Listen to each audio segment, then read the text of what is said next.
Engkau payasena cidi kan tadi kajian Islam, engkau kajian iman, engkau payasena agak kajian ihsan. Di sini ulamanya dipanggil dengan mursyid dan dia terbagi mazhabnya agak angka kadiriyah, angka khalwatiyah. Itulah mazhabnya. Di sinilah dikenal dengan tarekat atau tasawuf.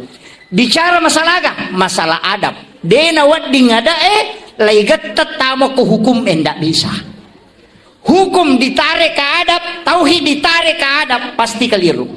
Kekayasan, mapak botingi, napa mak jama ya nak tak sungkeman bahasa Jawa. Kemudian kita sujud mencium tangan ibu dalam tauhid itu haram kalau ditarik dalam tauhid. Sebab magai tidak boleh sujud selain kepada Allah.